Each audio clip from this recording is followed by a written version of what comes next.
going to try and fit in a couple of quick questions here that dropped in from the audience. Kim, this one was for yourself, and it was regarding, I think it was slide number 14 of your slides, where you talked about some of the basics. Do you find that there's any of these basics that are often commonly overlooked when it comes to prepping a witness? Thank you for that question. I would say that as far as the basics, is there anything that's overlooked? Probably the use of objections. I think a lot of times the clients or the witnesses, you talk to them about the fact that you'll be making objections during the deposition, but once you actually get into it, it's really hard for the witnesses to focus on that. I think they tend to overlook that, even though it's quite important. So that's something that I try to make sure that I do with the witnesses during the break, is to say, make sure you slow down, make sure you pause before you answer the question, and make sure you're listening to my objections, because they can, as I said, really give you a lot of clues as to whether there's some sort of improper question or where the questioner is going with the question. So yeah, I would say that's probably the main one that's overlooked by the witnesses during the deposition. Thank you so much, Giel. A quick question for yourself here. It dropped in during your segment. You talked a lot about the importance of preparation and how many times you should look to prepare in an ideal world.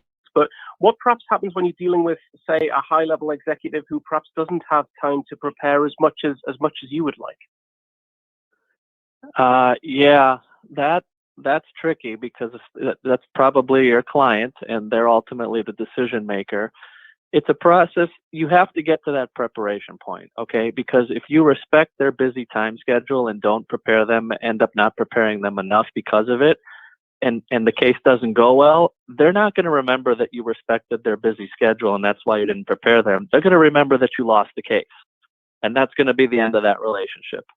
So better to be thought of initially as a pushy lawyer, even if that's necessary to use that term, who wants to prepare the client and ultimately burdens their schedule even more so to get that preparation, than to be remembered as the lawyer that lost the case. So my advice is, first of all, document your request to the client.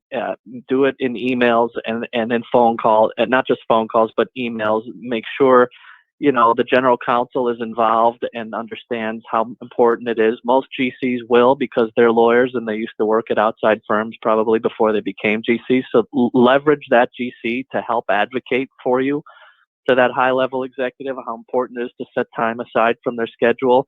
I have literally sent flowers to executive assistants in order to get a good relationship with them so that they will advocate for me and make time on the schedule. Those assistants are the gatekeepers, and they often control the CEO more than the CEO would like to admit. So I will do everything I can to prepare that person. At the end of the day, if they're not prepared, no matter how good an excuse they have, it's my fault, and I got to live with myself. So my advice is, do whatever you can and work it even harder from all angles. Thank you so much, Nick. I think a final question for you before we wrap things up today. You talked a lot about reptile-style questions, but how do you perhaps train witnesses to identify a reptile-style question?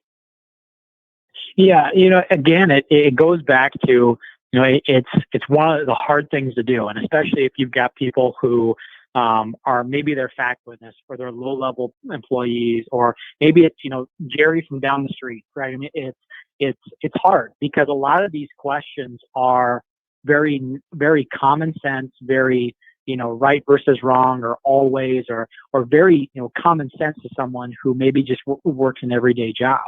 And so I think overemphasizing practice and giving them a lot of questions and having them think about it is key. Another thing that's important to train them to do is to slow down.